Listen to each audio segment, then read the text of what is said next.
Okay, you put all this together, and here comes my conclusion, as you saw in the paper, that the reason the leadership of Europe is hysterical, a word I would use for the Nazis and Hitler in Germany, is for comparable reasons. They have no colonies anymore. They lost them after World War II or in the intervening period. For a while, they could hold on by, French equatorial Africa was nominally independent politically, but not really economically. But over time, that was changed. Those countries have figured out political independence without economic independence doesn't add up to what they had hoped for. So more and more the empire, formal or informal, is atrophies. Okay, what's then left for them? The two walls, US and China, are squeezing them. Being a junior partner is what they're stuck with, so that the masses of Europeans will turn against them. I think that's what the Alternative für Deutschland, that's what that represents. I think that sleazy fellow in England, Farage or whatever his name is the same thing. Le Pen, again, the same thing in France, and so forth.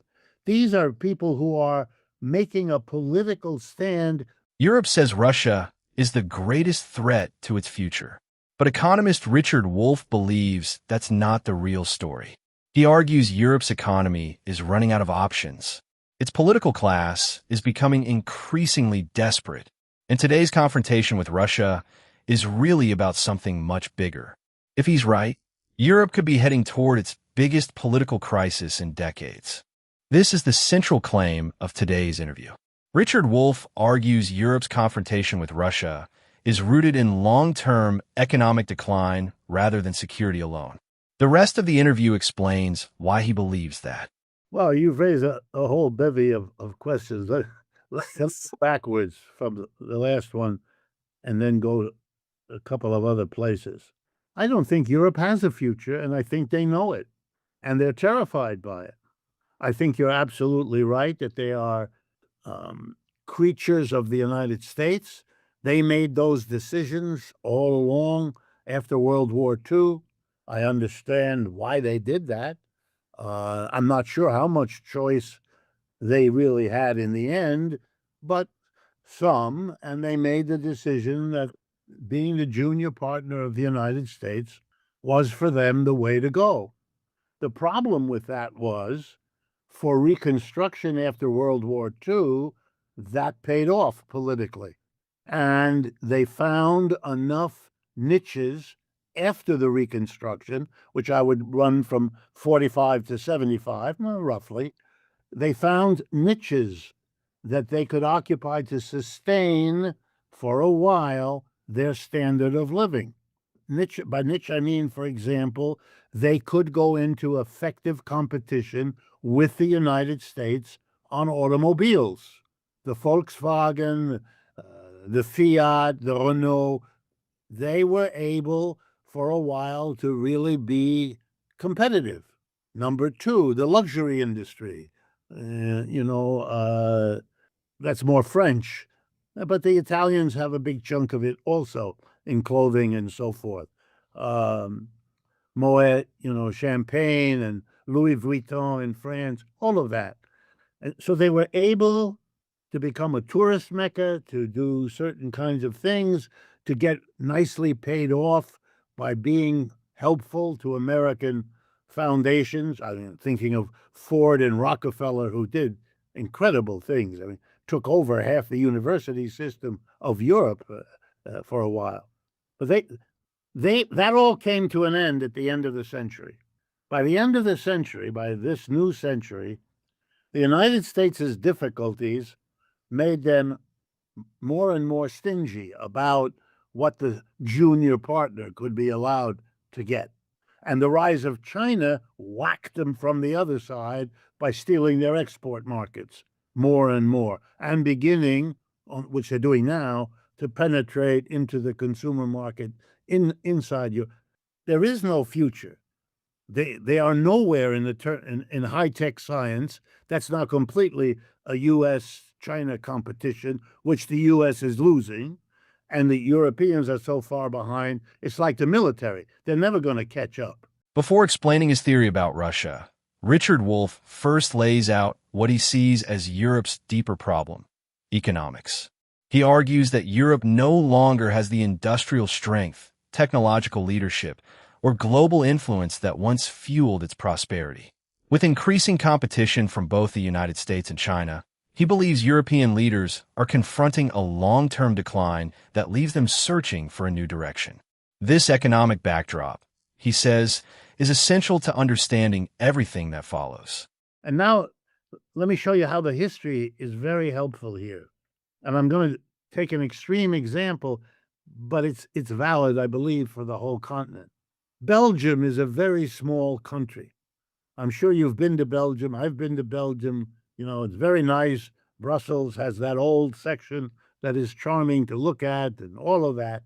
But Belgium is a small European country with no great resources. But it had a colony, Congo, which is arguably the richest part of all of Africa. Unbelievably fertile soil, the fantastic river that runs right through it, that makes it navigable deep into the interior where all that rich soil exists. And so Belgium could become comfortable, bourgeois, rich European country, but it doesn't take a genius to understand that's because it could rip off an immense colonial back hinterland. And the same was true of France and Germany and all the way through. Unless, of course, they lost it. And what happens to a society if it loses those colonies upon which its standard of living in very important ways depended? Well, we know the answer. We have a historical example. At the end of World War I, France and Britain and the United States deprived Germany of its colonies. Okay, that had something to do with the arrival of Mr. Hitler. Wasn't the only thing, but losing those colonies, losing the war, having Europe's worst inflation ever in 1923 and 4, followed by the Great Depression in 1929, that's too much economic trauma in too short a period. It produces an hysterical demonization, guess what, of Russia and of Bolshevism, because that was the language at the time. And what did Hitler fantasize? Hitler fantasized taking Russia. I don't know enough about German history to know whether they had a whiteboard and they figured out how they would carve Russia up into subparts, or where Poland fit into that lovely story, or the Czech Republic, but I can assure you they thought about it. That was part of the reason they took a chance. Operation Barbarossa had that in its framework. Explain that Wolff draws a historical comparison between Europe's past imperial decline and current geopolitical tensions, leading into his central thesis. New leaders will come up with, because they have to, with another plan. What is the other plan? Well, in a way, our conversation answers the question. They will be the ones who say what you just said. You know, if we here in Germany made common cause with the Russians, we could participate in the development of the Asian half of Russia. We could get access again to cheap energy and reverse the deindustrialization. Whoa! The working class in Germany may make that deal, and the employer class in Germany, grateful for that, will shift its alliance and drop the Merzes like a stone. They just throw him away as an American agent, which he is anyway. You know, I think you'd see the possibility of a whole new organization there. And that would put an enormous new kind of pressure also on China, because China would now have to see itself not as the ally of Russia, but as an ally of Russia. And they would have to come to terms with the Germans if it were the Germans, say, or the French. It doesn't have to be the Germans, but it would have to be one of the major, them or Britain or Italy, maybe Spain. But you'd have to have at least one or two of the big ones on your side. But I think in order to cement an alliance like that, the Chinese would be very tempted to help, and to help by sending BYD cars everywhere but Germany, by making sure solar panels are sold in Southern Europe, not so much in the. They do that. They know how to do that. They've been doing that already in terms of if you ever watch where the Chinese cars are sold and where not, it's a step by step process of using political alliances to open a doorway, and they would do that. And I would think the whole world economy would change. And I think you'd see pretty quickly in Europe the realization that might be a way forward to get the access to Russia, not by war, not by demonization, but almost by the opposite, by making a deal that gets you immediate advantages that allow you to win elections, like cheap energy from Russia. Imagine if Alternative für Deutschland were able to do that, Glenn. Were able capture power, make a deal 3 weeks later with Russia, let America scream and yell, send engineers down, reopen the pipeline. This is the interview's biggest surprise. Wolff argues that future European governments may eventually seek economic cooperation with Russia instead of confrontation. Well, if a genuinely revolutionary movement develops in Europe, and I don't see it, I hope it's there, and I don't see it. But if I imagine what it would look like, it would have to make that argument. It would have to say, these are the structural changes in this economy we're going to undertake in order to get out of the dead end that's subservience to the United States and the European capitalism, fundamentally unchanged from its earlier colonial days. It has to go. We have to have, and then the only model that they can build on now would be an adaptation of the Chinese. The Chinese game is the following: you give half your economy, particularly the consumer production sector, you let that go with private enterprise, highly regulated, highly supervised, clearly subordinate to the public sector. And the public sector takes care of the long-term investments, the macro decisions of where this country, and they can use what we've learned from Keynesian and other economics, how to shape the demand, make sure the demand has the high enough quality to absorb all the production, and then takes the form among different industries of the economic development of the society as a whole. What China has shown in the last 40 years is that this hybrid, public and private, with a dominant state and a dominant party on top of it, that's how you grow fast. And that fast growth happened in a country that didn't use any kind of external colonialism. They didn't do it. They're not, Xi Jinping is not waxing poetic about Mongolia. It has no parallel to Greenland or Canada or Panama, or in the case of Europe, the Arctic, or diminish Russia, carve it.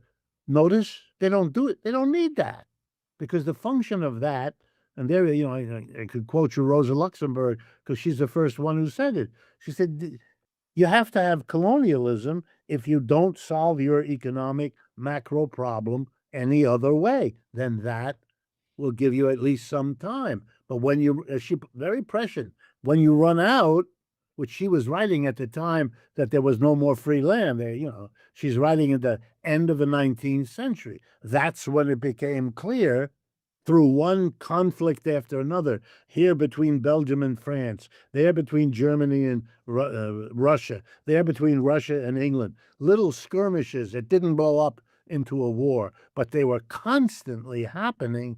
You know, there's a wonderful book by a British economic historian named Herbert Feis, Feis, and it was called, 'cause I made my students read it over the years, Europe, the World's Banker. Throughout this interview, Richard Wolff has argued that Europe's biggest challenge isn't just geopolitical, it's economic.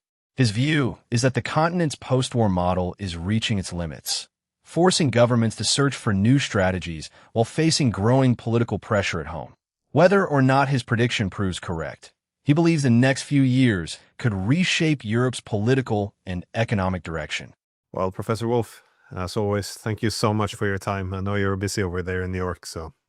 Yes, I should tell you and your audience, the conditions for change in this country are maturing very fast, and we are all very happy about it, but we are also very aware that this is a country that has not had this experience for 75 years and is waking up to the realization that politics is more than the Republicans and the Democrats. And that's a wonderful opening, and it is stimulating art and music in a way we haven't seen for a while. But it is also a sign of big changes, and the surprise to Europe may be coming from here. Richard Wolff's analysis challenges many mainstream assumptions about Europe's future. His central argument is that long-term economic pressures are driving today's geopolitical decisions, and that Europe may eventually be forced to rethink its current path. Whether viewers agree with his conclusions or not, the interview raises important questions about where Europe, Russia, and the global economy could be heading in the years ahead.